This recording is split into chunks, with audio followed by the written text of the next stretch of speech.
And now, please welcome tonight's host, Katie Linendahl.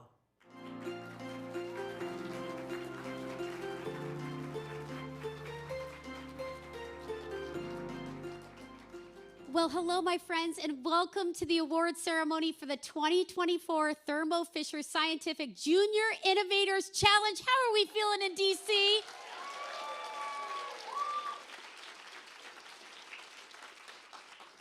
I have to ask you one more time because I just met so many of you at dinner, and I know you can do a better job than that. How are we feeling here in Washington, D.C.?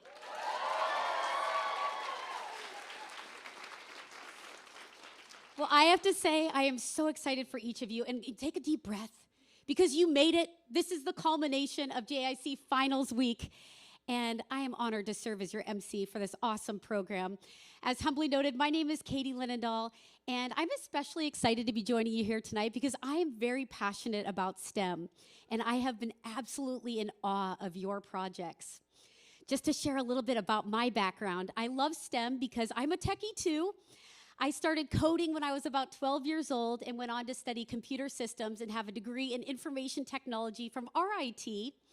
And fast forward many years later, and I never in a million years thought that I would be on television as a technology journalist for some TV shows that you might know.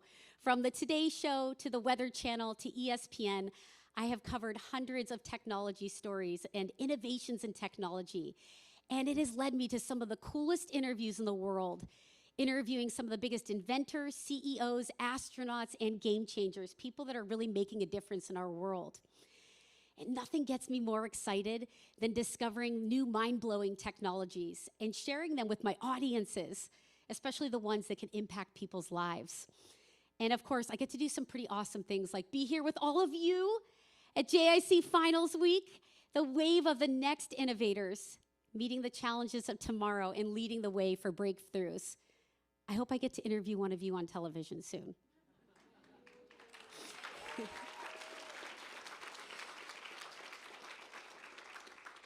And if I may just say, the very fact that you're all sitting here, it means something. And it's not by coincidence that you find yourselves here. You're all extremely talented techies, scientists, mathematicians, engineers, the list goes on. And this, my friends, is just the tip of the iceberg. You have so much more to discover in your world in STEM, but more importantly in yourselves too. Your potentials are overflowing at the brim. And if I could go back in time to when I was in your shoes many, many years ago, I would have loved to have somebody tell me what I'm about to share with you. And I want to give you what I like to call some airdrops of insight that I have had over the years. Now, it took me a long time to realize all these life lessons, but today, these are instant airdrops, free of charge. So I hope your internal Bluetooth is on. All right, here we go. The first thing I want to say, and I've learned from so many of you already in just a few of our conversations, is try everything and get your hands on. Get your fingertips on everything and be curious to try out not just new technologies, new apps, new programs, but also new music, new languages, coding and real languages, and new roles on teams that you never thought that you'd like. And if you don't like something, rule it out. Great. That's just as important too. And I have taken this lesson on myself over many years, and I have done everything from building apps to editing montages for ESPN, to underwater diving with NASA astronauts, to working at the Home Shopping Network where I sold $20 million in technology. And no, I did not get commission, if anybody's curious. But it is remarkable to see how much you can learn when you're willing to push yourself outside of your comfort zone. And whether it's your classmates or teachers or your amazing parents that are here with you, do you know how much time they took out to be with you here this week? Let's give them a round of applause.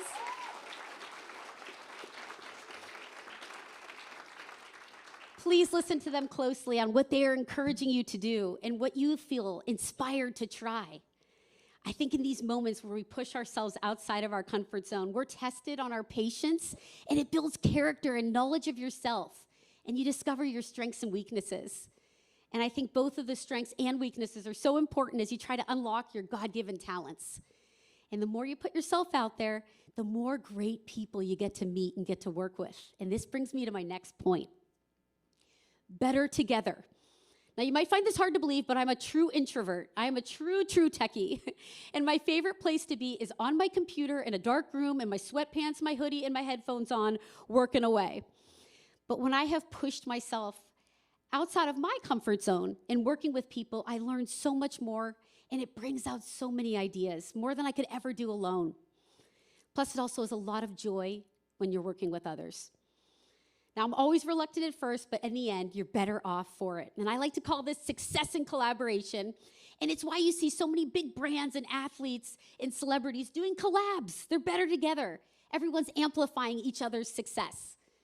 And if I can just share a recent example, one of my friends, Mr. Mobile, he's a YouTube star, and he's known for reviewing all the latest gadgets, especially cell phones. And there are a lot of other rock stars that review cell phones too. Well, one of them came up with this amazing device to create a keyboard for the iPhone, because where are my parents at? We remember our Blackberries. We loved our keyboards on our phones, right? Well, instead of this one individual holding this idea all to himself, they came together as a team, all with different skills. One was a great marketer, one was a great salesperson, one was a great business person, one was an amazing techie. And they launched one of the most successful gadgets this year called Clicks, a Blackberry-like keyboard for your iPhone. And I think this is important because the point is that each of them could have all done that on their own and had all the glory to themselves, but coming together, it was 10 times the success in collaboration. And the last thing I want to briefly say is, keep going, keep going. I cannot tell you how many times in my world of television I was auditioning to host a new technology show or to be a contributor at a top TV network that was my dream job, and I was rejected. Or how many emails that I sent and I didn't get a response back, or just a lot of no's. I became so comfortable with rejection that when I started getting yeses, I was confused. I was like, wait, are you sure you want me? But I always believed in myself, and I think that's very important. If you have a great idea or you know that you're made of something, see it through.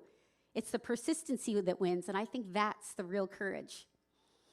And as you can see on the screen, take the most popular female athlete in sports, and I put her in her old uniform. Caitlin Clark's in Iowa. We know she's at Indiana. I know some of you are from Indiana too. But what you might not know is that she wanted her whole life to go to UConn. And look how it turned out for her. The coach never even gave her a tryout. And recently I was at a tech event, an AI tech event, with Chris Barton, who blew my mind. He was the founder of Shazam. And he humbly shared how many times he was rejected, and the idea was told, who would ever want that? Fast forward, and 70 billion Shazams later, and now acquired by Apple for $400 million. We know money can't buy happiness, but it can buy a lot of marshmallows, and I like snacks. Love snacks. So I'll conclude by saying, I am amazed by the minds in this room, and you wouldn't be here if you hadn't done something amazing. So try everything. Find success in working together, and keep going. And again, I hope to be interviewing one of you on TV very soon. Shall we get this program officially started? Does that sound good?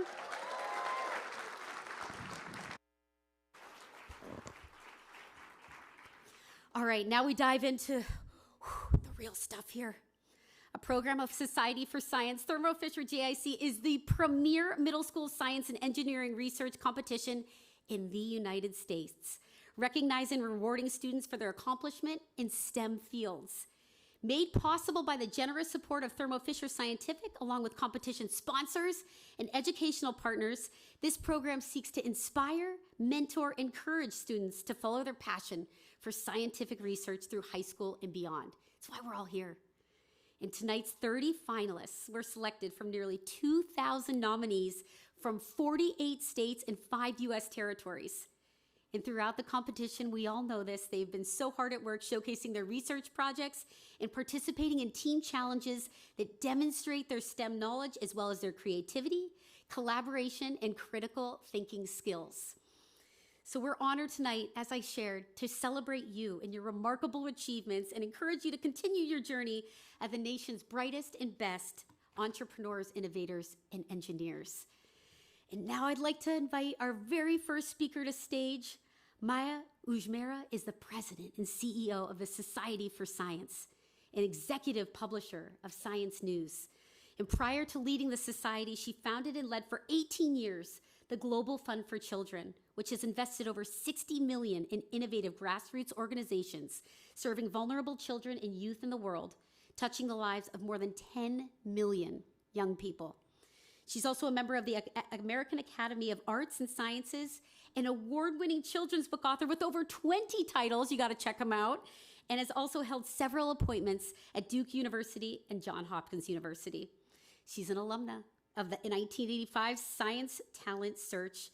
Please welcome, joining Maya Ajmera to stage.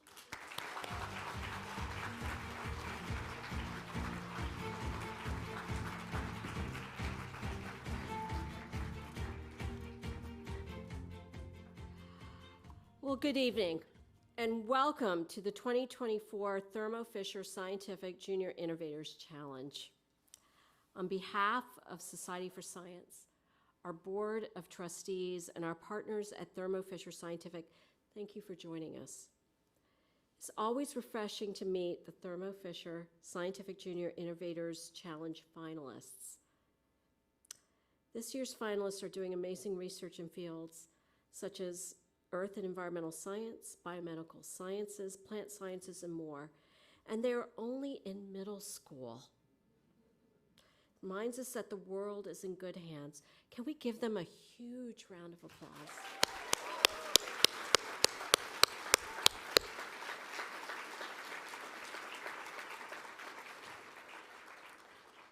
You know, I was reminded of just how beautiful the world is last month when I had the opportunity to visit Yellowstone National Park. I was invited there to receive the Stibitz-Wilson Award in Bozeman, Montana, alongside some incredible trailblazing innovators. As our tour group was driving down the winding roads through the park, and we passed lush fields, roaring streams and rivers, and quiet, pristine lakes, finally we stopped at a magical waterfall called Artist Point. During our stop, I could not help but reflect on how far I have come. From a little girl, a daughter of Indian immigrants, growing up in eastern North Carolina to that moment in Yellowstone. Like our finalists here, I started as a science fair kid in middle school. In high school, my love of science would continue with more rigorous research, taking me to the most prestigious science competition for high school seniors, the Westinghouse Science Talent Search, now known as the Regeneron Science Talent Search. My success led me to study neuroscience at Bryn Mawr College, and today I am president and CEO of Society for Science, an organization that has been dedicated to expanding scientific literacy and access to STEM education and scientific research for more than 100 years.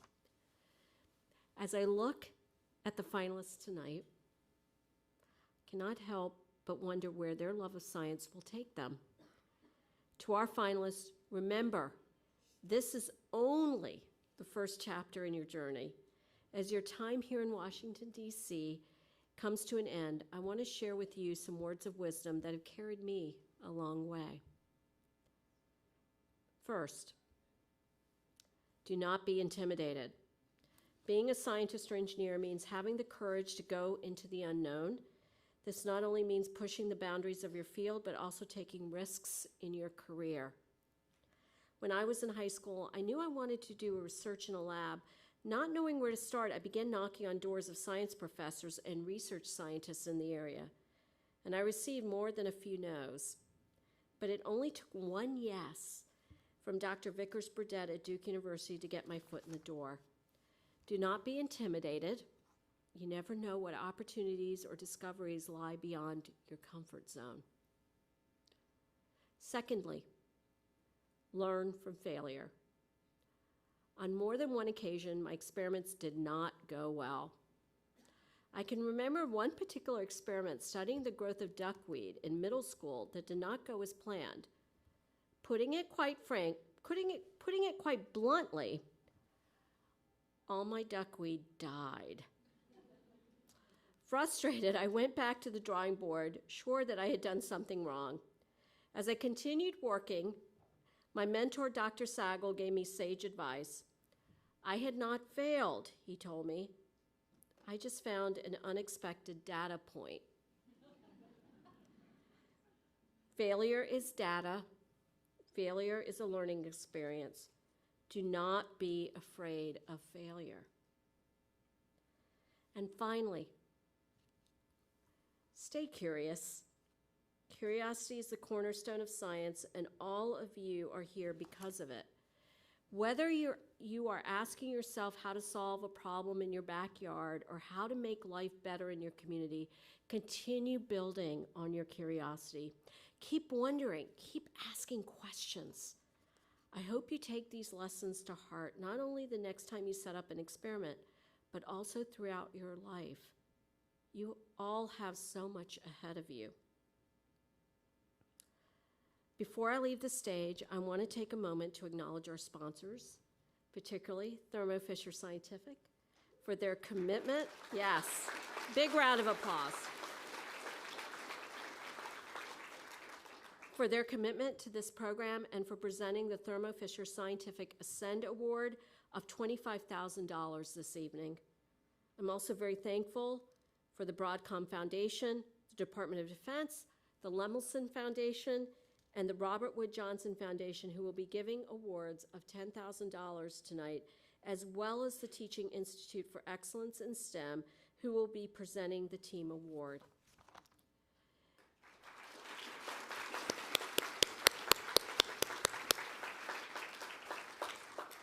And last but not least, I'd like to thank the judges who've given their precious time to be here and interact with the finalists this week. Can we give them a big round of applause, please?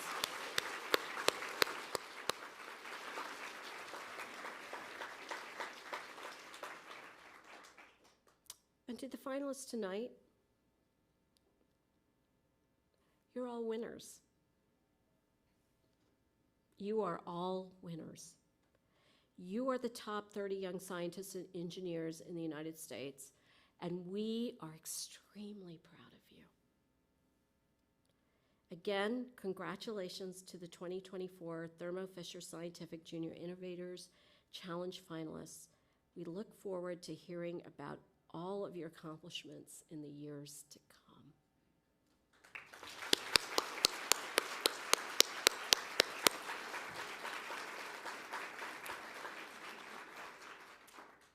And now it is my pleasure to introduce Maren Mathias, Vice President of Corporate Social Responsibility and Sustainability for Thermo Fisher Scientific. Since joining Thermo Fisher in 2020, Maren has helped them set an ambitious new CSR agenda, advance their climate change strategy, coordinated a sustainable finance program, and expanded the scope and transparency of environmental, social, and governance disclosures. She also directs Thermo Fisher's Foundation for Science, which invests in the next generation of innovators, making STEM education more accessible and equitable for all students. Maren is a native of the greater DC area and has international experience in the private and public and nonprofit sectors. She has a bachelor's degree in biology and mathematics from the College of William and Mary and an MBA from George Mason University. I'm incredibly honored to welcome Maren Mathias, who I've grown to admire as we've worked together over the last 2 years.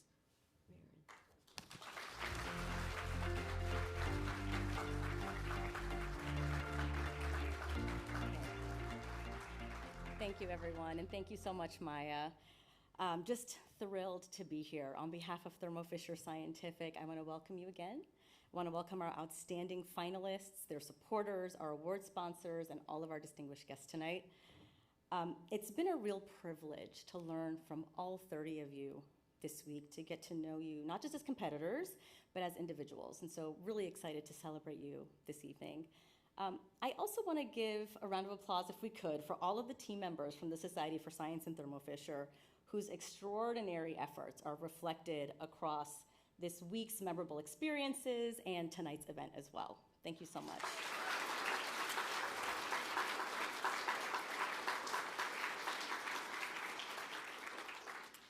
Maya, I know we've said this many times, but we couldn't ask for a better partner to share this work. For some here tonight, you may be wondering, who exactly we are, Thermo Fisher Scientific, or why we care so deeply about making STEM education more accessible and more equitable. Well, Thermo Fisher is a global life sciences company. We truly were built to serve society, and I say that because our mission is to enable our customers to make the world healthier, cleaner, and safer. And every day, we have over 125,000 colleagues all over the world who really strive to fulfill that mission. It really is what fuels them. They do that work in support of all of our customers, universities, healthcare partners, government, nonprofit, private industry, you name it. Anyone that is doing scientific research of any kind, we are here to support them and to advance their work. And so we really understand the important role we play in improving lives. Like, that's really what fuels us. We're always seeking new and better ways to make the world a better place. So we do that by helping our customers diagnose disease, discover new treatments and therapies, protect our planet, and really just keep communities secure and thriving. And in doing that work, every day we see the power of diverse perspectives. The life experiences you have as individuals make you inherently unique. And that uniqueness is what sparks the ideas that fuel innovation, advance science and technology, and essentially bring us closer than ever to tackling the world's greatest challenges. When I reflect on the research that you all have done, you really are tackling immediate real-world problems, and I commend you for that. It is what the scientific space is all about. And so we need your perspectives, we need your uniqueness, we need your curiosity and your tough questions to help continue to advance this sector forward and continue to advance our world forward. And it's really why we're committed to cultivating future generations that have your same level of passion and that will one day be our colleagues or one day be our customers. So don't just think about diversity as breeding new ideas. It also plays an important role in cultivating a culture that brings the ideas to life. It's one thing to have an idea, it's another thing to actually make it happen. And so for decades, Thermo Fisher has really brought to life our STEM commitment by investing in a couple of different types of programs. We invest in school-based programs, and we're able to do that really with the support of our colleagues. They volunteer over 100,000 hours every year in schools, with students, with educators, and through after-school programs to make sure that anybody who wants to be a scientist or an engineer or coder, has the opportunity to do that. And it's really through the Thermo Fisher Scientific Junior Innovators Challenge that we were able 2 years ago to start taking that commitment to the next level. Through this competition, we're able to reach 65,000 students annually, from major cities to rural communities, from STEM hubs to STEM deserts. But when you consider the critical increasing need for STEM talent, a pool of 65 candidates still isn't enough, right? We need more. We need more students who are having the opportunity to really get excited about this space. And that's why we work with the Society for Science to increase the number of Thermo Fisher JIC competitors by engaging our colleagues in local science fairs and in after-school programs and supporting outreach and equity programs, the kind that the Society is so well known for. So in just a few hours, you will all be Thermo Fisher JIC alumni. And maybe you've already started thinking about how you're going to sort of apply that prestige after the competition. You might incorporate it into a student government speech in your future. You might list it on a summer internship application. But I have another ask, actually, an idea, an ask of you for how you can make the best use of your elevated status in STEM. When you get home, I want to encourage you all really to stand tall on your Thermo Fisher JIC platform. This is an incredible platform. You're going to be part of an incredible alumni network.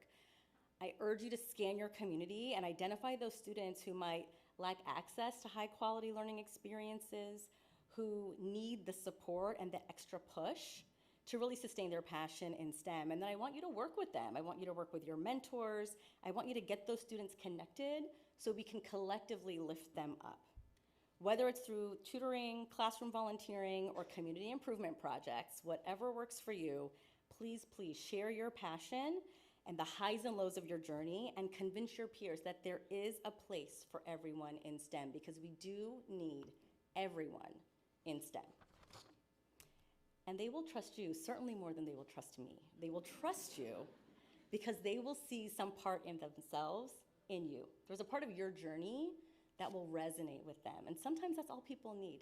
They just need to hear that they're not alone, right? And that there's a way that they can do it, and there's a way that they can aspire to be just like you. So please pull them up on this platform. It's a way to get more students curious and excited about STEM and really persevering through the inevitable challenges that lead to milestones like the Thermo Fisher JIC. So whether you walk off the stage tonight with a top award or not, just remember how much you've already gained by being here at Finals Week. There is so much more you have to give this world, and we are just truly in awe of all of your achievements and just your incredible passion. So once again, congratulations on being named a Thermo Fisher JIC finalist. We wish you the best of luck, and we are rooting for you, every single one of you, tonight and far beyond. Thank you.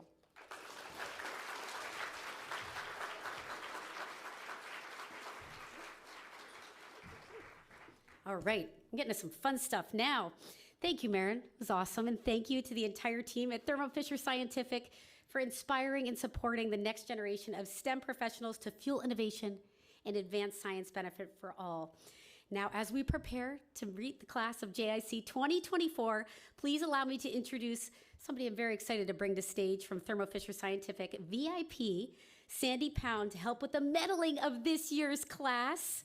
Sandy is Vice President and Chief Communications Officer at Thermo Fisher Scientific. She oversees corporate communications, investor relations, government relations, and corporate social responsibility. Sandy has nothing to do at all. Prior to Thermo Fisher, Sandy spent more than a decade at Johnson & Johnson and has held a variety of leadership roles in corporate and agency settings, managing public relations, crisis communications, media relations, and employee engagement. She earned her bachelor's in English communications from Douglas College at Rutgers University. Without further ado, please welcome to stage Sandy Pound alongside Maya and Maren again to stage.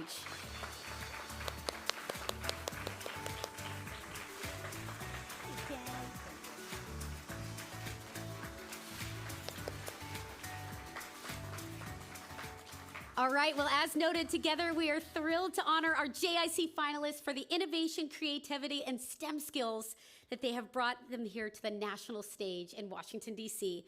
So now I'd like to ask our first group of students to take their places, and for each of you tonight, with the receipt of your Thermo Fisher Scientific Junior Innovators Challenge Medal, you join, as you heard from Maren, the elite community of scientists, engineers, and innovators who are alumni of the Society of Science programs. So let's get started. Come to the stage when your name is called. We're excited to give you your medal. Marat Tinsaye Ayalu, Kenmore Middle School, Arlington, Virginia. Marat was curious how Earth's seasons affect coronal mass ejections, which, contrary to the beautiful northern lights they produce, can be destructive. An aspiring astrophysicist, Marat says the universe has always been a source of wonder. Here on Earth, she plays soccer and the viola.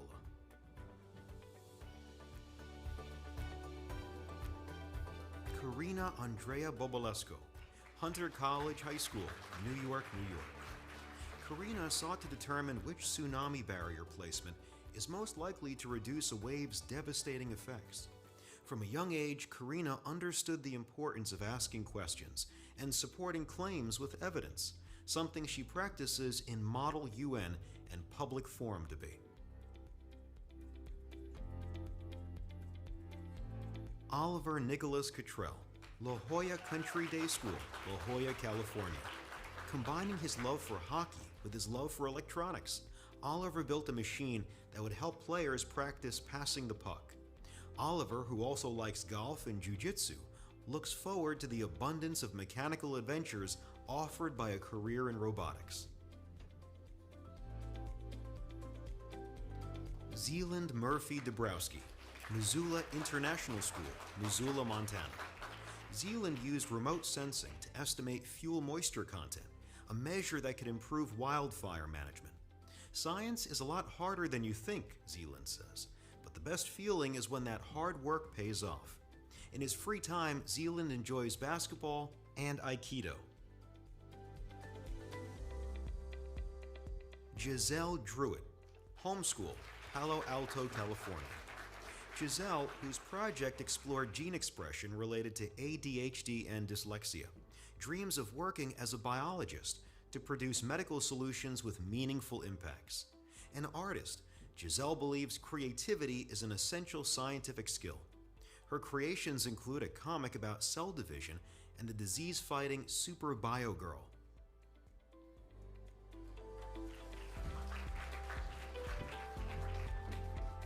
Parker Flynn, homeschool, Charlottesville, Virginia. Steel ships can corrode quickly in salt water, an issue Parker decided to remedy. He says he's always been fascinated by the mechanics of things and hopes to be a materials scientist. Parker also runs a sports club for international students and plays the baritone ukulele.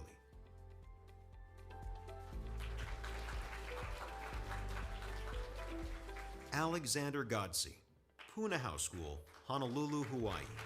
An avid outdoorsman who once participated in a 19-day backpacking trip through the Sierra Nevada, Alex's research found that Hawaii's native grasses are more resistant to fire than non-native grasses. When he's not busy hiking and fishing, Alex likes to read and play video games.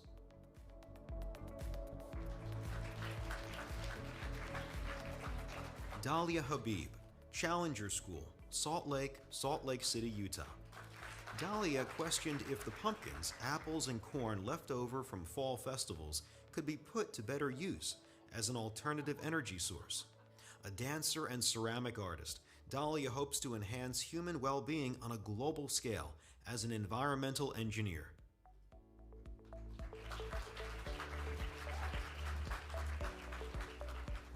Arya Gowri Hersavi, Canyon Vista Middle School, Austin, Texas. Arya learned that antibiotics can cause gastrointestinal upset by inhibiting digestive enzyme activity. She hopes her findings will help patients manage side effects more successfully. A self-described energetic person, Arya likes to stay busy. Her hobbies include crafting, writing, coding, playing the violin, and more.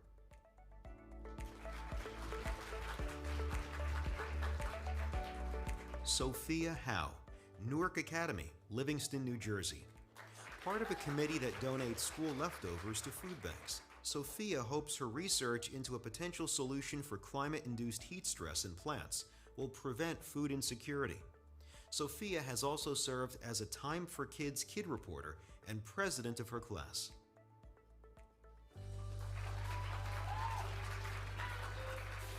Olivia Huang, Englewood Cliffs Upper School, Englewood Cliffs, New Jersey. Olivia's favorite part of her project on lactose intolerance was seeing her results and realizing her efforts could help others. She enjoys helping her classmates learn STEM through the animated educational videos she produces.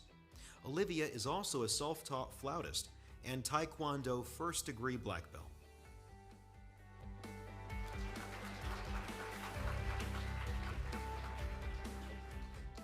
Brody Jaworski, Indian Springs Middle School, Keller, Texas. Brody transformed dead leaves into adhesive, an alternative use that could reduce leaf waste and greenhouse gases from landfills. In his spare time, Brody practices magic tricks and reads fantasy novels. He also plays the trombone. Brody intends to be a mechanical engineer.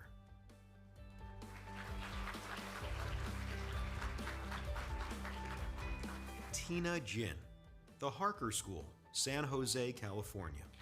Tina was shocked to learn that 1 in 3 people don't have clean drinking water, the inspiration for her natural low-cost filter. Along with science and math, swimming is a highlight of Tina's day, teaching her to meet challenges with strength, confidence, and perseverance.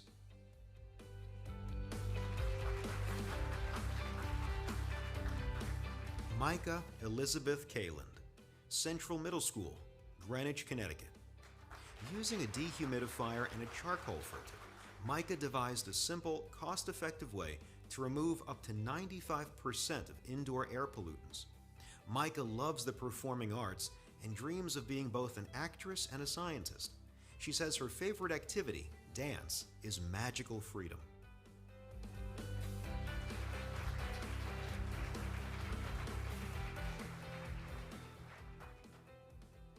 Samvith Mahadevan, Canyon Vista Middle School, Austin, Texas. Samvith says the best part of his allergen detection device is that it empowers people with allergies. His scientific perspective inspires him to be a community changemaker. The table tennis player and trivia fan recently won funding to install a bike rack at a local shopping center.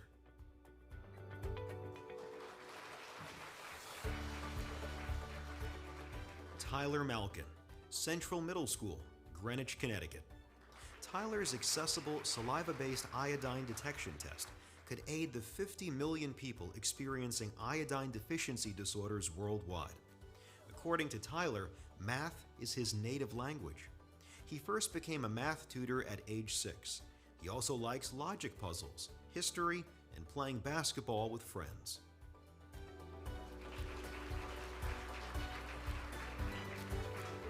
Jocelyn Matthew, Fairmont Private School, Anaheim Hills Campus, Anaheim, California.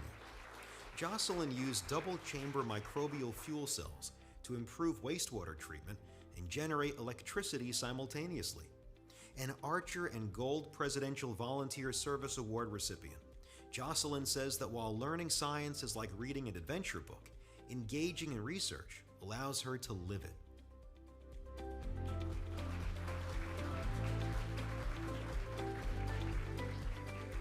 Yash Mehta, Durham Academy, Durham, North Carolina. Yash designed a braille display that is portable, accurate, and affordable. He likes applying the tinkering abilities developed through his engineering projects to music, adapting compositions into his own unique interpretations. In addition to playing piano, cello, and the trumpet, Yash also likes to fence.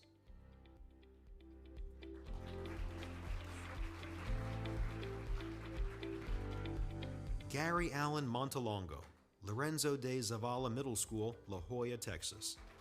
Gary's work on railcar suspension systems could help prevent train derailments. Working with machines taught this future mechanical engineer that things don't always go right at first, so it's important to try again. A volunteer baseball coach, Gary enjoys teaching his players the science behind the sport.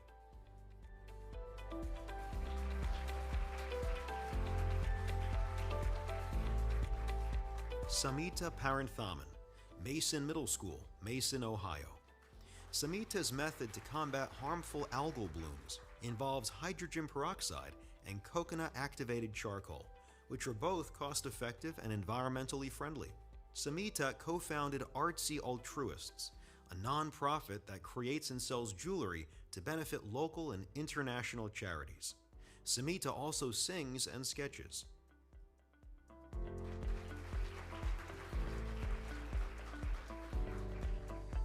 Anushka Sable, Wadsworth Magnet School, Decatur, Georgia. Anushka, who plans to study immunology, investigated the ways that microplastic pollution might affect health and blood cells. An Atlanta Food Bank volunteer, Anushka also enjoys crocheting because it reduces stress and improves hand-eye coordination, something that benefits her as a tennis player and musician.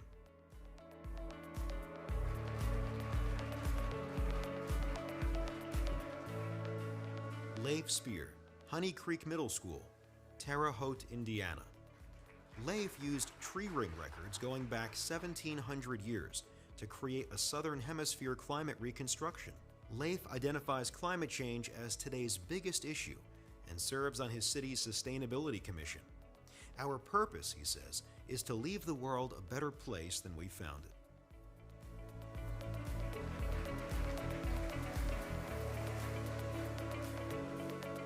Ria Sridhar, Fairmont Private School, Anaheim Hills Campus, Anaheim, California. Ria evaluated the potential of two prominent algal species to mitigate carbon emissions and generate renewable energy. Ria has been a Girl Scout since kindergarten and volunteers both as a debate coach and at her local temple. Ria would like to be an optometrist.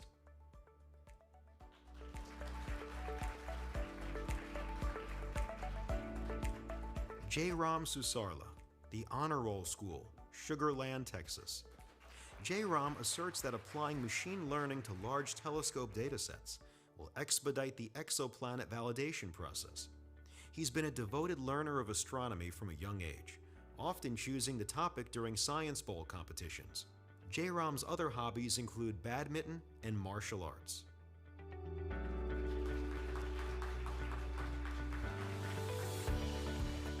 Sophie Tom, Challenger School, Palo Alto, California. Sophie was surprised to learn that poor weather conditions can be a big challenge for outdoor vision systems. Her results could enhance automated driving, surveillance, and more.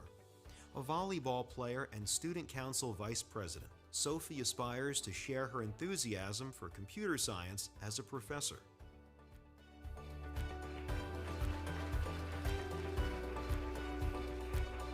Hirani Wanshapura, Robinson Middle School, Plano, Texas. Concerned by declines in air quality, Hirani sought to develop a more efficient fan blade design for her air filtration system. Other causes Hirani champions include cancer research and animal rights, and as an author, she donated proceeds from her book sales to both initiatives.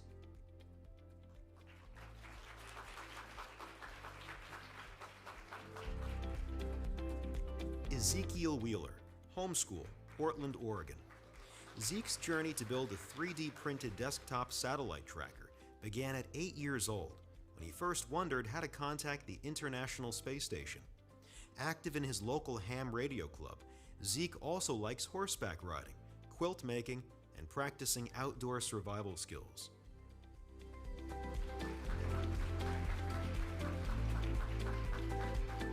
Mackenzie McNeil Wilson, Eastern Middle School, Riverside, Connecticut. Mackey's work highlighting the potential harm of preservatives used in some dog foods could lead to healthier alternatives and clearer nutritional labels. Mackey has always loved animals and hopes to be a veterinarian. Her other passions include field hockey and the Greenwich Youth Conservation Program.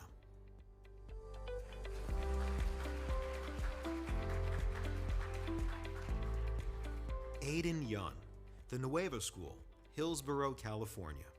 When it comes to lung cancer, early detection is important for patient outcomes, the basis for Aiden's AI-powered classification system. One day, he plans to run a tech company devoted to beneficial innovations. For now, he spends his time coding and playing competitive squash.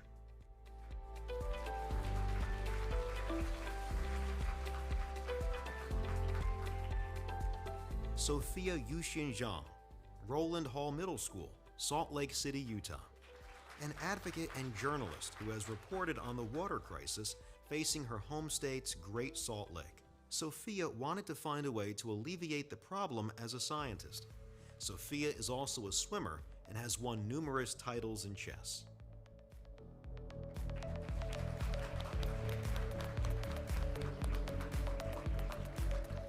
A huge congratulations to the class of 2024.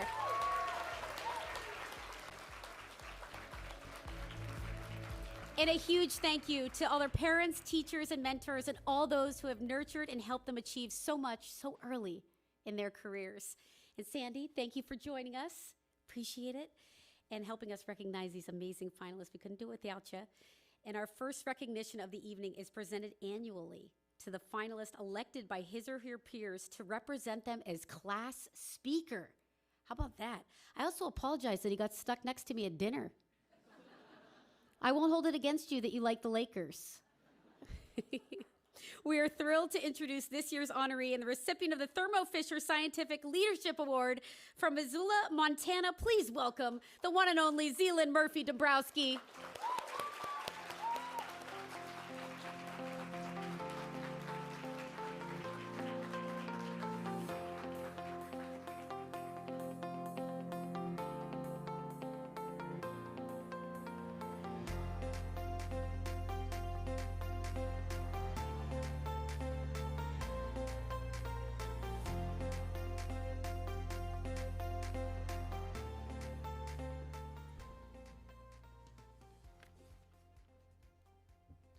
Good evening. My name is Zealand Dombrowski, and it is my honor to represent the Thermo Fisher Scientific Junior Innovators Challenge finalist class of 2024.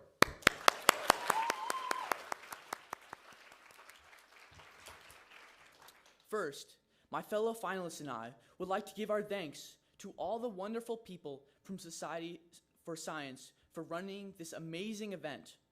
Also, we would like to express our gratitude to Thermo Fisher Scientific for sponsoring and making this event possible. We would like to thank the many judges that reviewed our projects at multiple stages so far for their invaluable time and effort. And finally, we would like to thank our parents for supporting us our entire lives.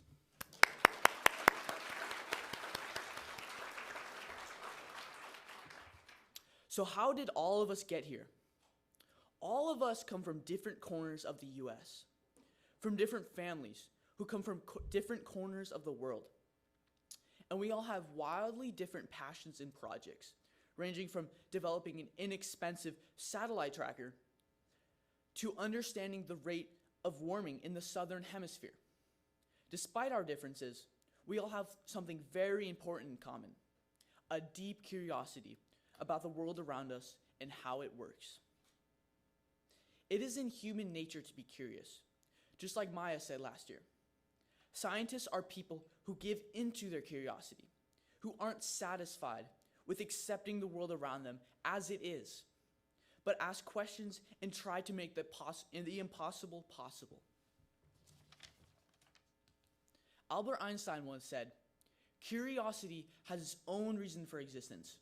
One cannot help but be in awe when he contemplates the mysteries of eternity, of life, and the marvelous structure of reality."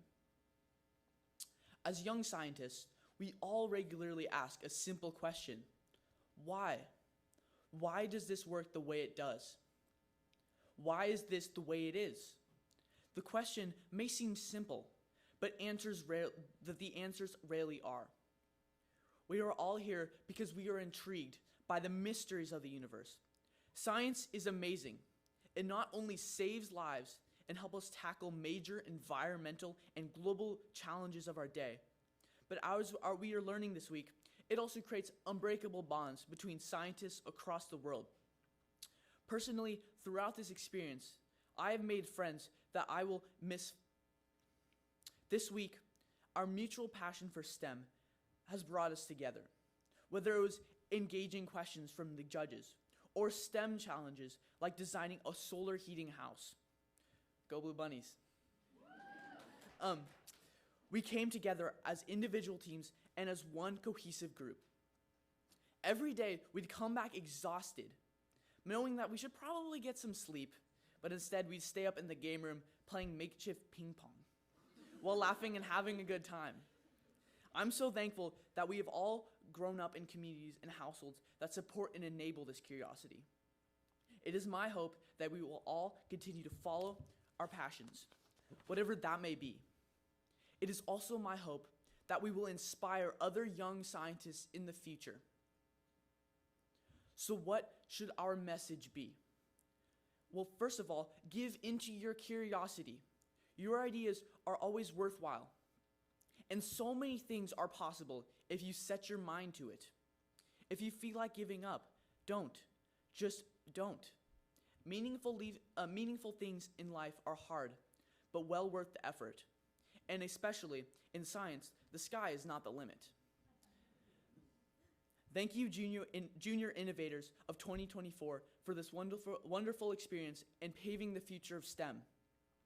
Let's work together to shed light on the mysteries of eternity, of life, and the marvelous structure of reality.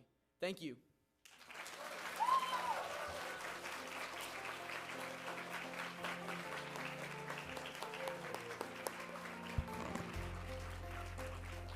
Let's give it up one more time for Zealand. Was that awesome?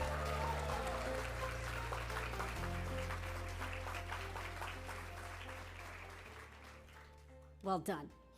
Next up, we are pleased to introduce tonight's keynote speaker. And here to tell us more about it, please welcome back to the stage, Mary Mathias.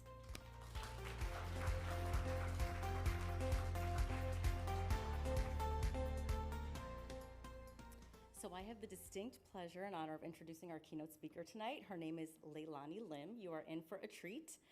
Leilani is actually a member of Thermo Fisher Scientific's prestigious Operations Leadership Development Program. We're going to call it LDP for short. This is an incredible program. It gives recent college graduates and early career engineers an outstanding and accelerated opportunity to develop the vital skills needed to be a leader in any scientific operation. LDPs gain exposure to a variety of technologies, processes, and leaders in our company through a rotational series of job assignments. In Leilani's case, she's currently a manufacturing engineer for Thermo Fisher's analytical instruments business. So think, tools that measure water quality or identify hazardous substances. That's the business she's working in today. Previously, Leilani served as a quality control supervisor focused on building her team's confidence and skills to drive continuous improvement and innovation in Thermo Fisher's specialty diagnostics business. Tests that determine what foods or substances your bodies might be allergic to. We saw a lot of research projects tied to this topic. Those are the kinds of things that happen in our specialty diagnostics business. So before joining Thermo Fisher full-time, Leilani actually held 2 internships with our company in our life sciences solutions business while completing her bachelor's degree in biomedical engineering at UC Irvine. During those undergraduate years, she conducted Alzheimer's research, she became a credentialed quality science professional, and she also played Club Ultimate Frisbee. Any Frisbee fans? Okay. She's a native of Stockton, California. Leilani enjoys practicing yoga, going to comedy shows, and perfecting her matcha lattes. She also volunteers as a teaching assistant for Georgia State University's Quality Science program, and she mentors aspiring STEM professionals. Leilani is such an inspiration. I can't wait for you to hear about her personal journey so she can share her wisdom with you. So without further ado, please welcome Leilani Lim to the stage.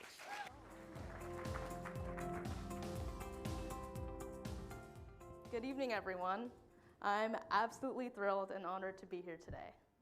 During my time at the Junior Innovators Challenge, I've had the chance to see you in action, learn about your projects, and hear about the inspiration behind them. That's what inspires me most. Not just the result, but the purpose and passion that brought you here. So, what brings me here today? Well, first things first, with a show of hands, how many of you already have a dream college in mind? Right, okay. That's kind of what I thought. Okay, you can go ahead and put your hands down. I was the exact same growing up. Now, what if I told you I was rejected from every college I applied to? It's not clickbait. I'm going to tell you exactly what led up to this moment and why it actually turned out to be one of the best things that's happened to me. But before I dive in, let me give you a little context. My parents are both Cambodian Chinese refugees who escaped the Khmer Rouge in the early 80s. The Khmer Rouge was a group that led a genocide in Cambodia after the Vietnam War. Life wasn't easy for my family. They came to America without a cent to their name and had to adapt to a completely new culture and language. But they worked hard, and they made sure my sister and I had every opportunity growing up, especially when it came to education. Now, whether you're a first-generation American or not, I'm sure you can all relate to that pressure in making your family proud. We all want to show that their sacrifices were worth it. My parents put me and my sister in every activity imaginable. It started with piano lessons, but let me tell you, that list quickly grew. By the time I was around your age, I was tearing off my cap and goggles after swim practice just to make it in time to pirouette through dance class. I held my Girl Scout honor. I played tennis. And my favorite activity? Science Olympiad, where I built bottle rockets and solved crimes with chromatography tests. I saw my life as a simple equation. Opportunity plus effort equals endless opportunities of success, and there was no room for distraction. Well, maybe just for one thing. See, in the few moments we had free time, my sister and I were glued to hour-long infomercials. I see none of you laughing up here. I wonder why.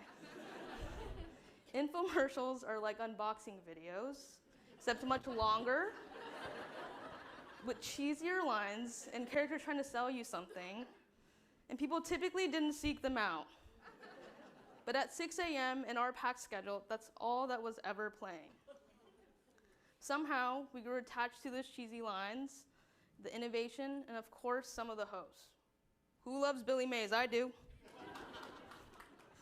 We were especially obsessed with one particular infomercial, the magic bullet. Introducing the original Magic Bullet, the personal, versatile countertop magician that does any job in 10 seconds or less. Now, here it is. I know, it's silly to think I was obsessed with the blender. But let me tell you, this is no ordinary blender.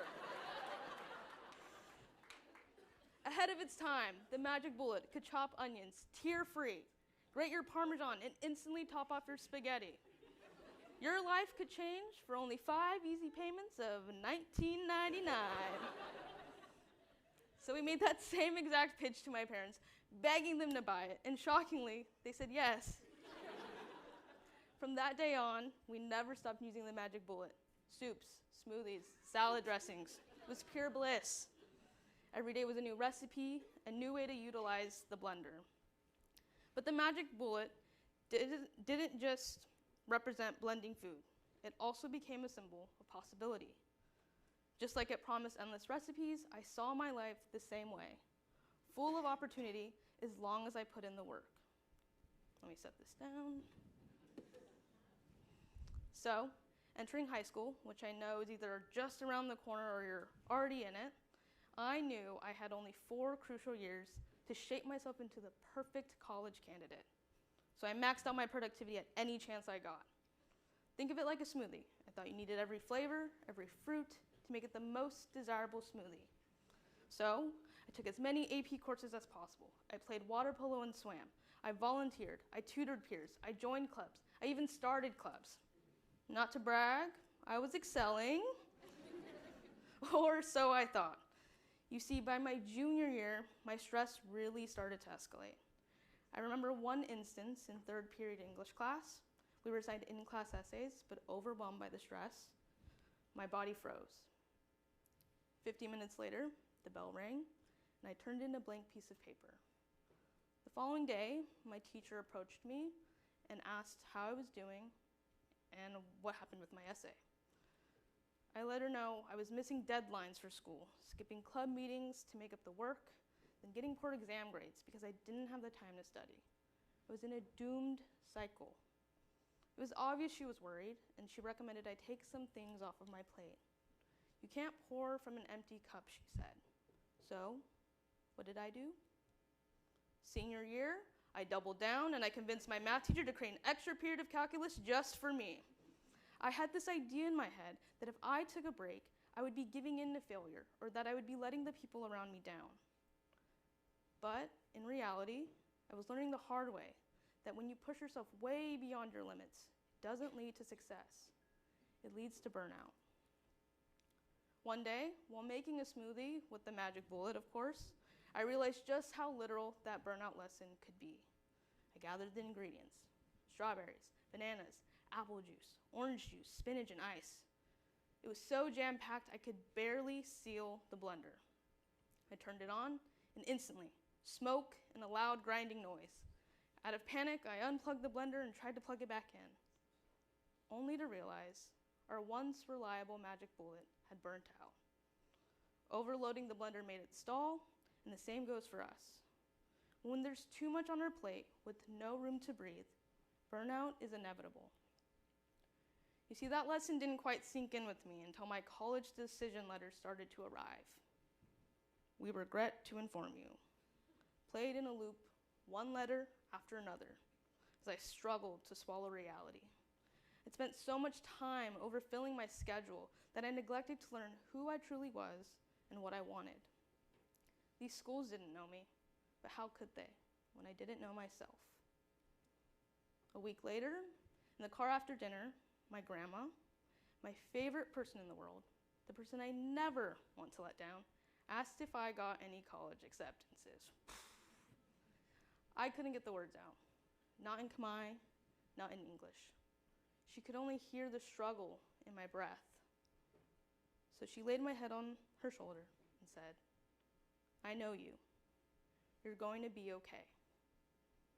My grandma's safety and reassurance relieved all of the pressure, self-doubt, and fear of failure. Tears immediately flooded, and I took a deep breath. I finally understood why it was so important for me to pause and take a break. This wasn't the acceptance I had originally sought out, but it clearly was the one I needed most. That fall, I started community college with intention. Instead of cramming my schedule with everything, I got back to my roots, infomercials. That's where I first learned how to be a creative problem solver, and the closest major to creative problem solving was engineering. So I connected with my peers through the courses of multivariable calculus and organic chemistry. I balanced my life with a job, and I practiced yoga to nurture my creativity. I became more thoughtful about what I was putting in my life's splendor. I took the time to explore and accept myself, and my confidence grew. Eventually, I decided I was ready to transfer to a four-year school, and in 2023, I earned my bachelor's degree in biomedical engineering from UC Irvine. Thank you. Oh.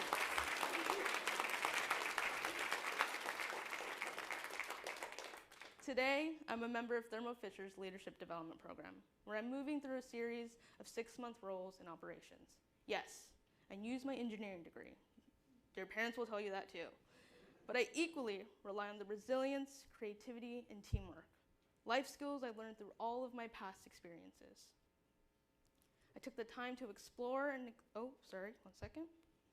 Watching infomercials sparked my creativity. Working in a coffee shop connected me with my community. Not getting into college the first time was exactly what I needed. It taught me the real consequences of burnout, but it also showed me you can recover, and there's always more than one path to success. And as it turns out, your journey is bound to change, over and over again. I don't particularly feel like an engineer or a scientist. I think that can change at any moment. I do know, at my core, I want to help others.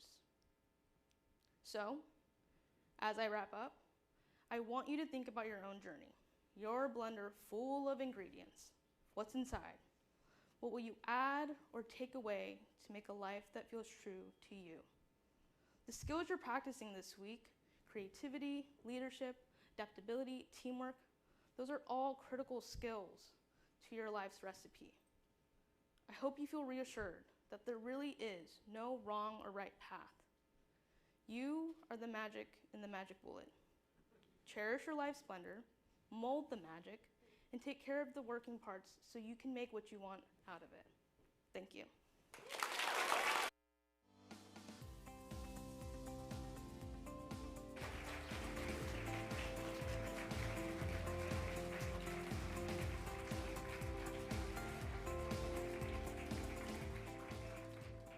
Was she amazing or what? Leilani, I knew the magic bullet was so much more than just a gadget. I can't wait to ask you what you think about ShamWow after this. You're brilliant. Whew. All right.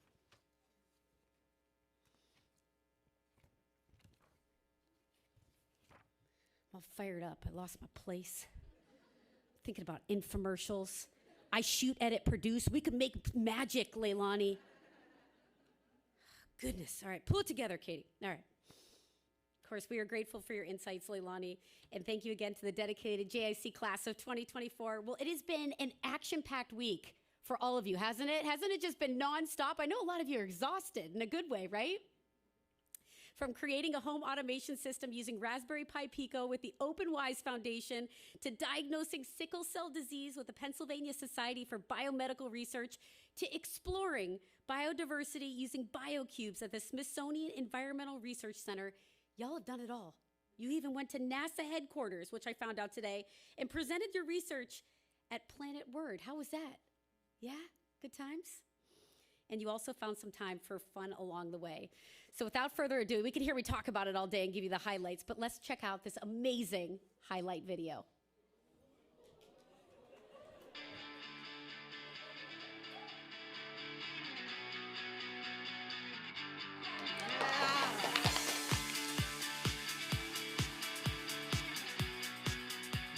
The Thermo Fisher Scientific Junior Innovators Challenge brings 30 finalists together for this middle school STEM competition.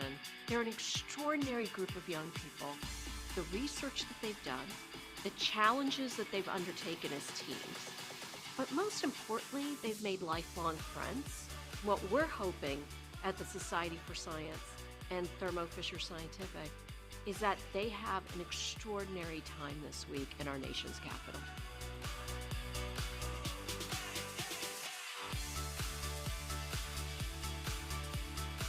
To be a JIC finalist means the world to me. I'm incredibly honored because I get to work with so many other incredibly intelligent individuals from across the country. This is a big achievement for me. I mean, obviously, top 30 in the nation.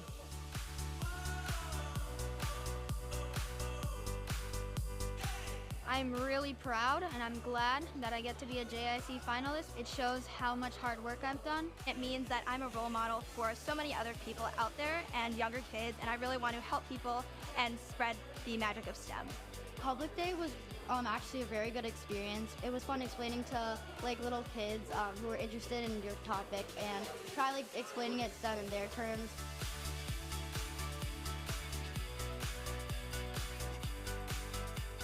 So we want to give the finalists a really fun experience this week, but it is also a competition. So they are judged not only individually on their projects, but how they work together as a team. I haven't done a lot of team stuff before, so it's pretty new, and I love working with other people a lot. I learned a lot about teamwork and a lot about sometimes you divide work up, but it's also really useful to get another set of eyes, a fresh set of eyes on the work that we were doing. It's really amazing working with all these different personalities, and everyone brings really new and unique ideas to the table, and so it's been a lot of fun working with all my friends on these challenges. It's definitely a new experience, but I think one that we've all gotten used to this past week, and it's definitely a time that we can take to enjoy what is going on around us rather than worrying about judging.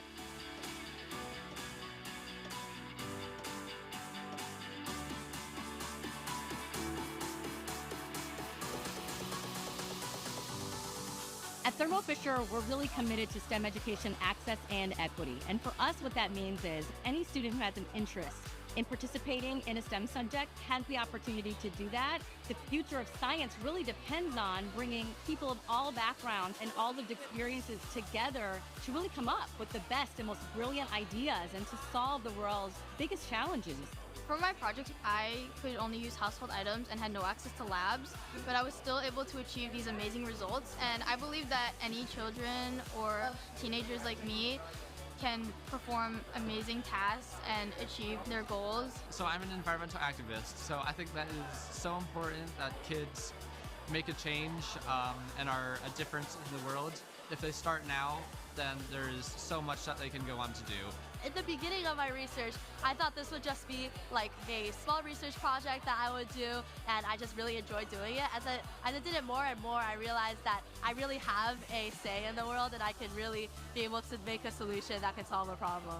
Yes, kids can make a difference in this world. If we can, you can!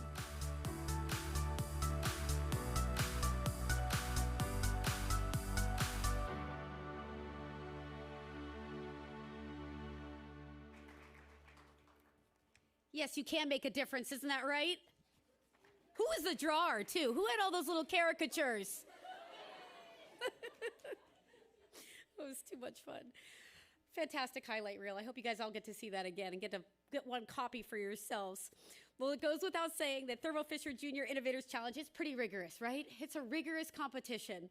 And over the last several days, our esteemed panel of judges has evaluated the scientific research and communication skills of each finalist, as well as their creativity and collaboration skills during the team challenges. But before we announce tonight's top awards, it is my honor to introduce judging panel chair, Dr. Katie Boggs. And let me tell you a little bit about Katie, another good Katie. Good name, Katie. A self-described engineer, physicist, and space nerd, Dr. Boggs is an accomplished leader with NASA's Science Mission Directorate, where she plays a pivotal role in advancing scientific exploration and research. And previously, Dr. Boggs served as the Deputy Associative Director for Flight Programs in the Earth Science Division, overseeing operating missions and the development of new satellites dedicated to Earth's observation and climate. Katie's going to speak on behalf of her colleagues who have not only served as judges this week, but also reviewed the thousands of entries at every single level of the competition. Without further ado, please welcome her to stage, Dr. Katie Boggs.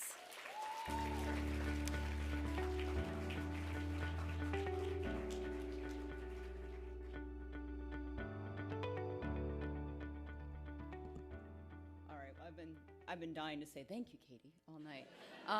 And I was thinking as I was coming up here, and you guys remember on day one when Judge Jenny's fun fact was, hey, judges get nervous too? I can tell you that one is true. So, good evening. And first, I would like to acknowledge and thank my fellow judges again for their time and their insight. Julian Alford, Dr. Jennifer Good, John Hall, Dr. Eric Lopato, Dr. Annabelle Segarra, and Dr. Jennifer Whitney. Judging this competition is always an absolute honor, but not easy with the amazing projects that we've seen this weekend.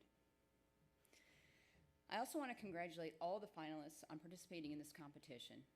The Thermo Fisher Junior Innovators Challenge is at the forefront of inspiring young scientists and engineers like you, and it's thanks to partners like Society for Science and Thermo Fisher that students everywhere have more opportunities than ever to dive into STEM.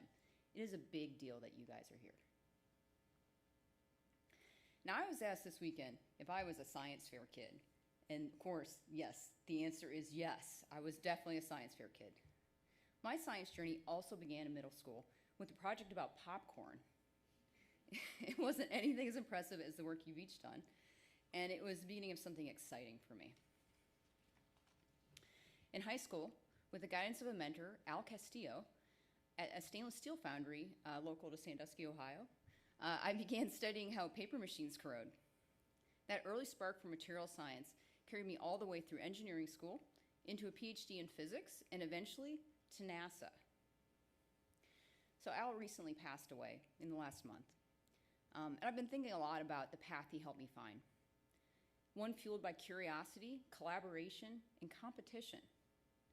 Competitions like this one encourage you to push yourself, to solve tough problems, and sometimes to discover that you have the best idea in the room.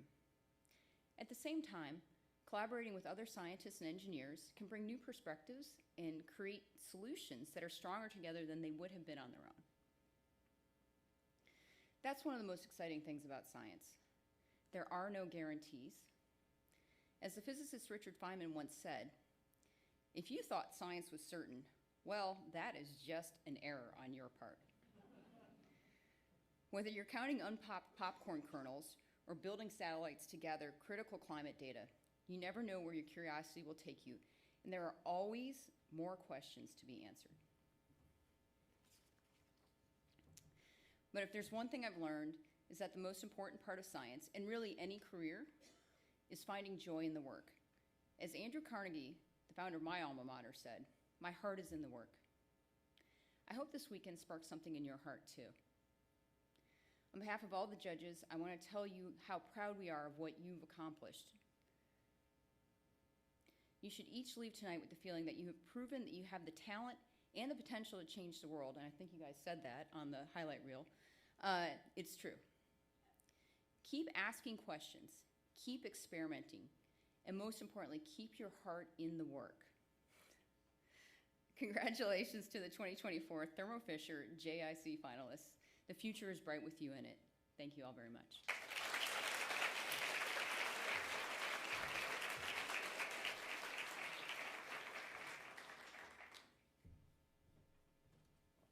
Our thanks to Dr. Boggs and the entire judging panel for their passion and commitment to promoting STEM education. And now, what do you say? I have a microphone. Is it on to the awards? Let's begin with the team award. Does that sound good? TIES, the Teaching Institute for Excellence in STEM, is a global organization uniting partners in a wide range of fields and industries to transform learning and to make STEM accessible to all students. And given that teamwork and collaboration are at the core of their work, TIES is proud to sponsor the Team Award for their third consecutive year. Thank you so much. Let's give them a round of applause for that. And presenting the award for TIES, Faywin McKinnon, who currently directs the Verizon Learning Centers at Jumpstart, focusing on curriculum and education outreach.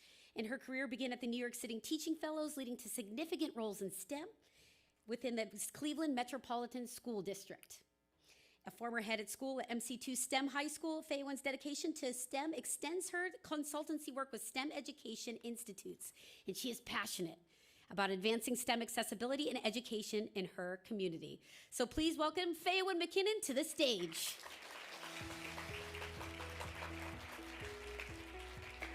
You got the first award. Kind of nervous for you. Now, this award is presented to the team that demonstrates their ability to work together and solve problems through shared decision-making, communication, and scientific and engineering collaboration. Each of the 5 team members, I like prizes. I bet you do too. They're going to receive a $200 gift card to a science supply company to help them pursue their interest in STEM. And the team award goes to the green team. Congratulations to the green team. Come on up to stage.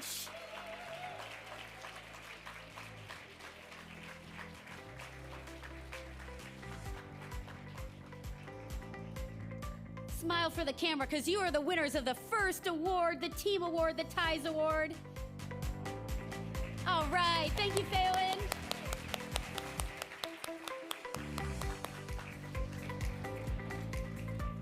Oh, this is exciting. I could do this for another 4 hours. You're like, wrap it up, Katie. Okay.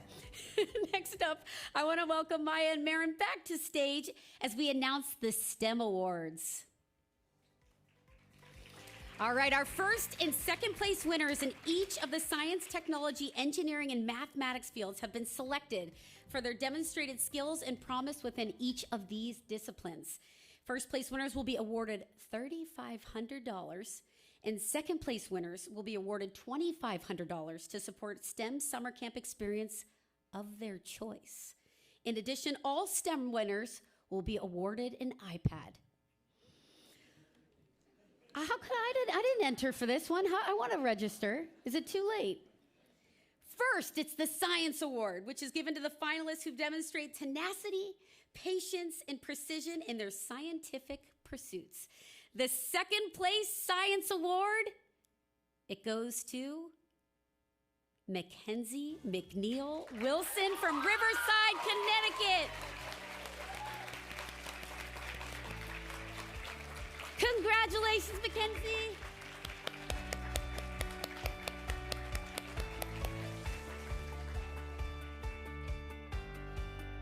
Smile for the camera. Amazing. Give it up for Mackenzie.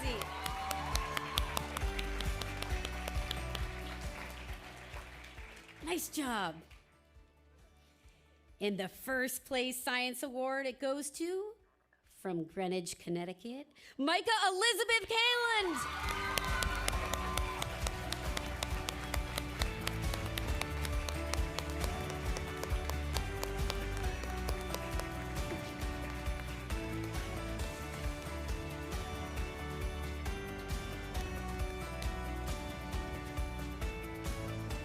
Big congratulations for Micah.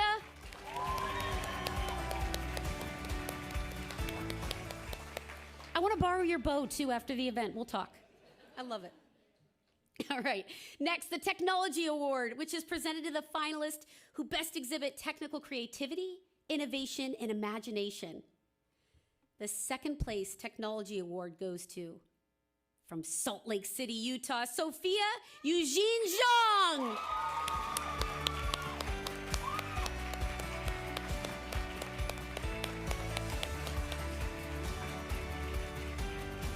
A big congratulations to Sophia. Second place in the Technology Award. Amazing job.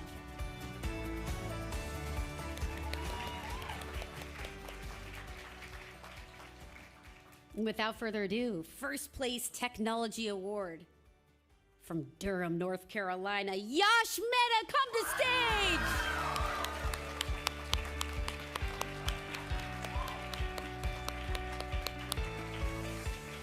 Give it up for Yash.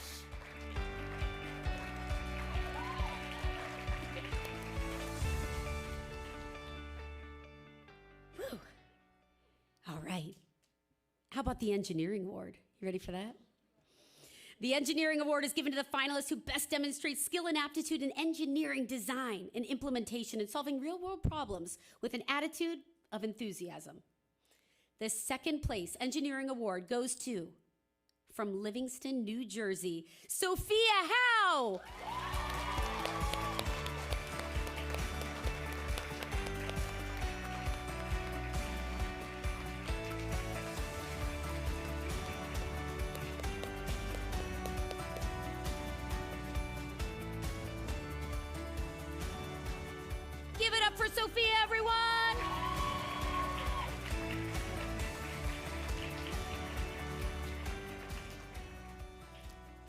The first place engineering award goes to another individual that got stuck next to me at dinner that is far too amazing. From La Jolla, California, Oliver Nicholas Cottrell.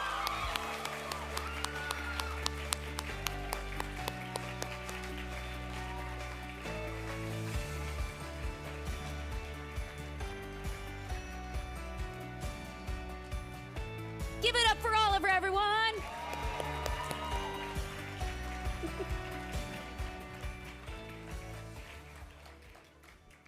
Did you know Oliver plays like 47 instruments? This is what I'm talking about. Do everything, but within reason. Remember Leilani? The Mathematics Award is given to the finalists who best exhibit proficiency in precise and accurate scientific investigation, analytical technique, and consistent perceptive data analysis. The second place Math Award goes to, from Portland, Oregon, Ezekiel Wheeler.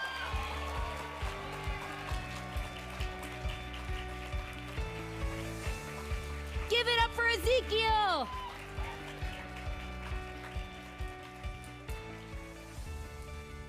Big congratulations. Awesome Math Award.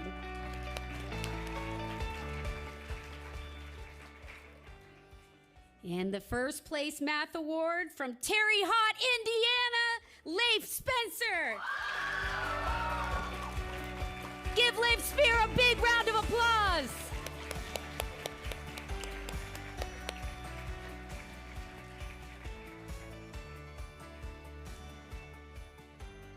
Big congratulations for Leif.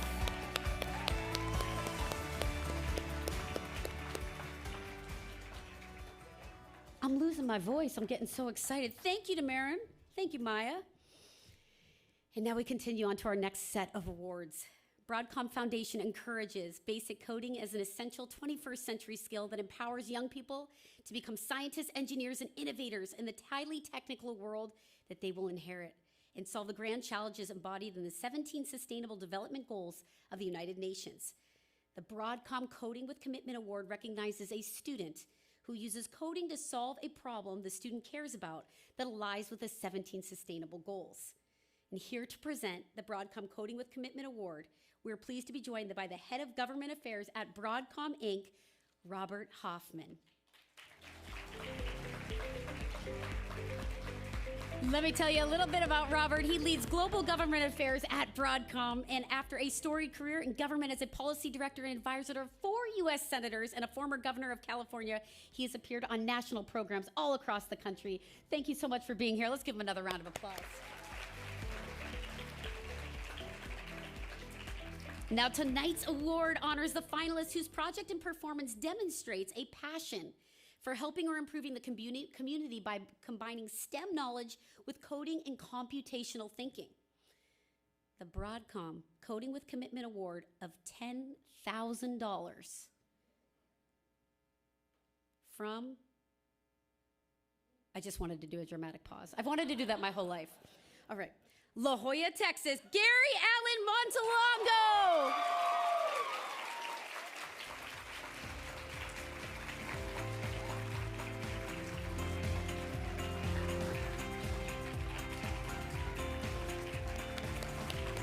Let's give it up for Gary.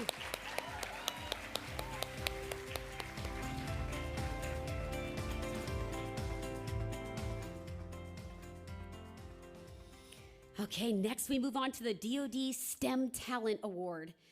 DoD STEM is proud to support STEM education. And our nation's future success and leadership depends on the next generation of innovators whose technical expertise is critical for solving the complex scientific problems we now face, here and now, and also in the future. Tonight's finalists are the scientists and engineers who envision solutions to bring them into reality. They are the innovators and problem solvers who will make the world a better place. In presenting this award, we are joined by Dr. Jagadish Pamalamapati, Deputy Assistant Secretary of Defense for Science and Technology Foundations in the Office under the Secretary of Defense for Research and Engineering. Let's give him a big, warm round of applause. Dr. Pamela Padi is responsible for overseeing all foundational S&T initiatives within the DoD Science and Technological Enterprise. In this role, he champions the DoD's science and technology equities, maintains oversight and awareness of research and development through the department, and also advocates for the department's science and technology workforce and laboratory infrastructure. Woo, another person that doesn't have anything going on. Goodness, we're happy you're here. Thank you. Now, I have to let you know that the DoD STEM partnered with the Society through the Defense STEM Education Consortium to provide funding for the STEM Talent Award. And the award is presented to the finalist that demonstrates excellence in science, tech, engineering, and math, alongside important skills like leadership and technical skills that are necessary to excel in today's STEM workforce and build a better community for tomorrow.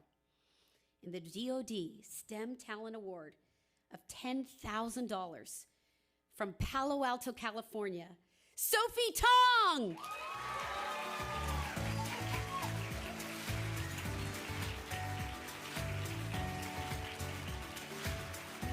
Give it up for Sophie, everyone.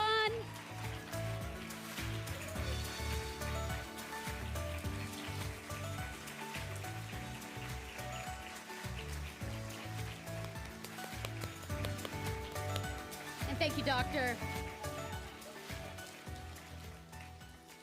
Weren't you drawn in that highlight video? We're going to have to do a highlight recap of you drawing about this, because this is a significant moment. Congratulations again to Sophie.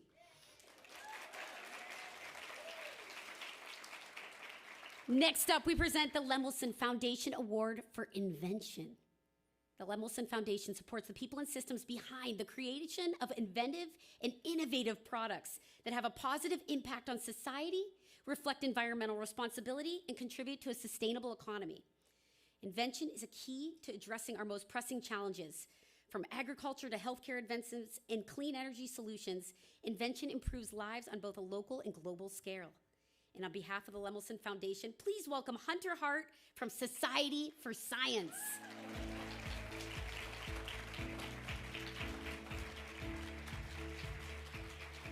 Hunter, I heard you're going to give a speech. Just kidding.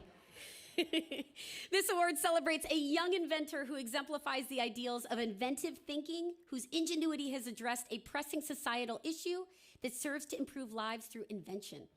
And this finalist work showcases a remarkable application of empathy, STEM knowledge, innovative design, and an entrepreneurial spirit, culminating in a tangible product that addresses a real-world need, like the magic bullet. I'm kidding. The $10,000 Lemelson Foundation Award for Invention goes to, from Austin, Texas, Samvith Mahadevan.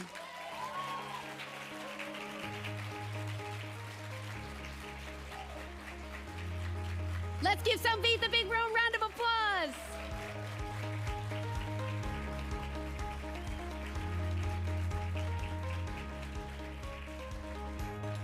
And thank you, Hunter, on behalf of the Lemelson Foundation for your support. Okay, let's keep it going. The next award is the Robert Wood Johnson Foundation Award for Health Advancement. The Robert Wood Johnson Foundation is a leading national philanthropy dedicated to taking bold leaps to transform health in our lifetime. Through funding, convening, advocacy, and in evidence building, the foundation works side by side with communities, practitioners, and institutions to get health equity faster and pave the way to a future where health is no longer a privilege but a right. We are pleased to be joined by Tricia Woodcomb, Media Relations Manager to the Robert Wood Johnson Foundation, to present tonight's award. Come on up to stage.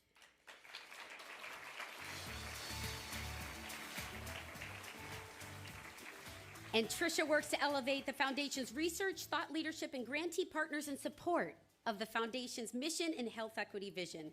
Thank you, Tricia, for being here.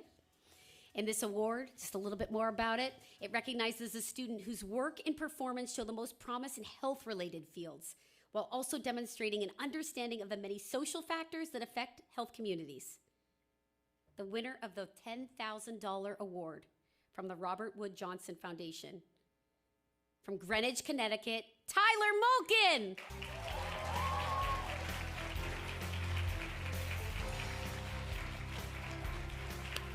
Give Tyler a big round of applause.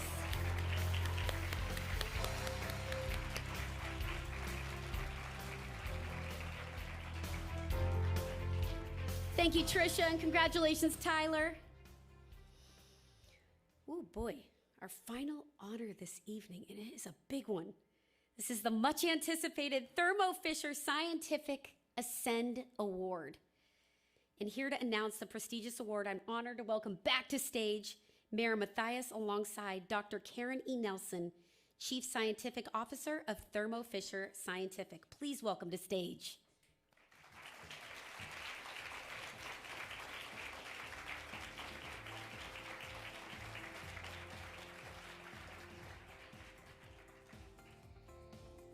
I'm back. So Karen and I were just saying that we are in the enviable position of being the people who stand between you and the announcement of tonight's top prize. So we will try to keep it brief, but I want to start first by introducing you to my esteemed colleague. Like, who is this person, right? Dr. Karen Nelson is Thermo Fisher Scientific's Chief Scientific Officer. So finalists, if that role is not already on your list of career aspirations, it should be. Add it. Karen oversees, put simply, all science at Thermo Fisher. Like, that's the way I'm going to sum it up. She also happens to be a pioneer of the human microbiome field. Karen has authored more than 200 peer-reviewed publications. She's edited 3 books, editor-in-chief of the journal Microbial Ecology. She is also an elected member of the National Academy of Sciences and a fellow of the American Academy of Microbiology. Karen received her PhD in animal science and microbiology from Cornell University. Karen, thank you for being here. You inspire me every day. Thanks, Marilyn. It's great to be here. And, you know, you guys, like what you heard today, I was once like you. I didn't go to a competition, though. I grew up in Jamaica, and I remember as a 7-year-old, teacher giving us an assignment to grow plants in the dark and then grow them outside and then let her know what happened. And like the class didn't realize that plants won't grow in the dark, right? And it was, that was my trigger, like, whoa, I could get with this. That was my inspiration. And cut a really long story short, I'm here today with somebody who also inspires me. So Maron's great, and it's been a fabulous evening, and thanks everybody for attending. So it's been a wonderful evening for me. I really admire what you guys have achieved. You guys are really, really smart, bright. I sat at Eric Green. Is Eric still here? No, I'm at dinner with the director of NHGRI, and we were stunned and stumped by one of the finalists who was at the table. So I'm sorry if we came across as not very smart, but we are. But you guys are, you're really smart. So now for the top honor of the night, let's present the award for aspiring scientists cultivating exciting new discoveries, or ASCEND, right? Yep. If you've followed this competition over the last several years, you're familiar with the exciting new discoveries by previous award winners. Last year's ASCEND winner, Shania Gill, invented a novel fire detection system that's faster, cheaper, and more accurate than traditional smoke detectors. And you might have seen Shania in Time as one of the 2024 Kids of the Year. Despite its name, the ASCEND Award isn't limited to scientific discovery or innovation. It's about developing a wide range of critical skills and leadership competences.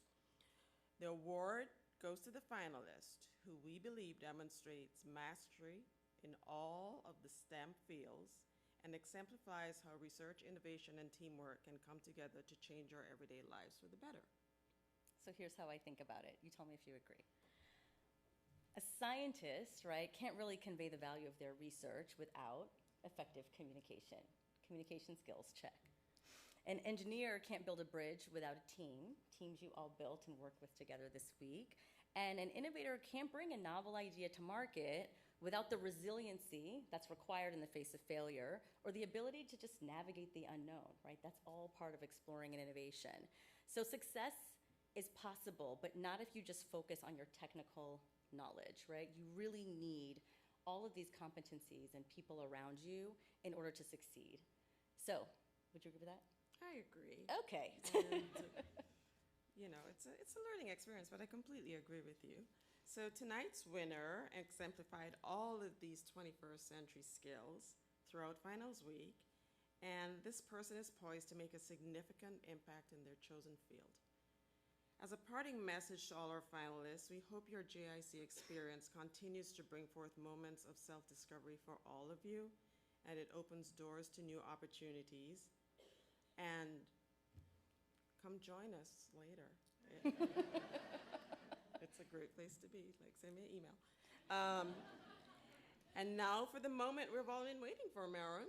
Let's invite one more person to join us. Maya Jmira, please come Maya. join us on stage to give out this final award of the night.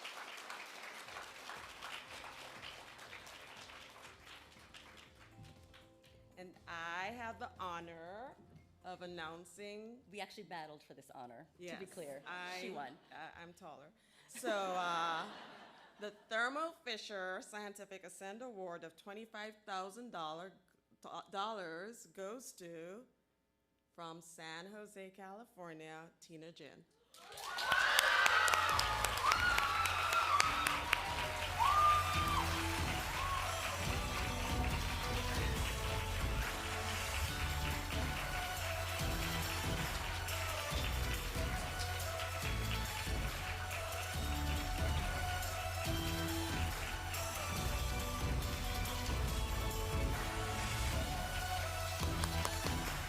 Give it up for Tina, everybody!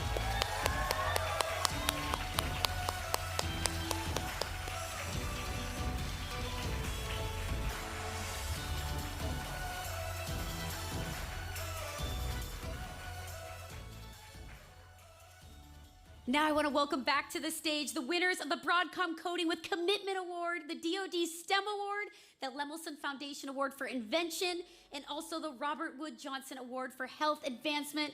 We got to get a quick picture with y'all if that's okay.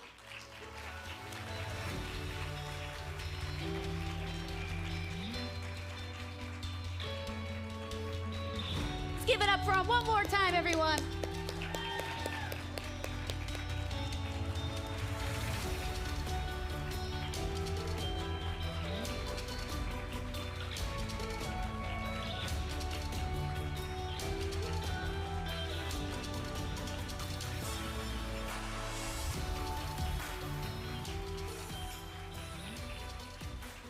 And as we close this evening's program, I want to invite all Thermo Fisher JIC finalists to the stage for one final class photo. This is all about everybody. Everybody here is a winner. This week, our 30 finalists have been challenged like never before to innovate, to invent, and excel as individuals and as teams. And they've forged enduring friendships that will last a lifetime. The world's future is faced with grand challenges, and look who we have helping us solve them. Are they not amazing? All 30 of these elite students are indeed winners. And again, let's give them one big round of applause.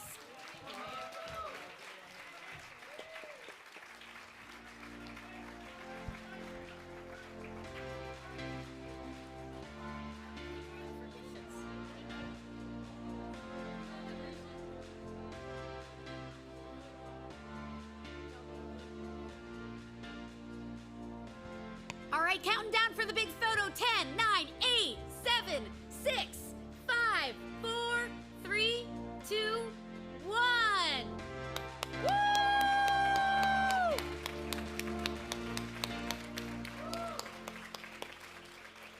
Well, thank you so much, everyone. This concludes our program. And on behalf of Society for Science and Thermo Fisher Scientific, Oliver, help me out. Read the final words. Thank you again for joining us this evening. Good luck on your future endeavors and good night. Thank you, everyone.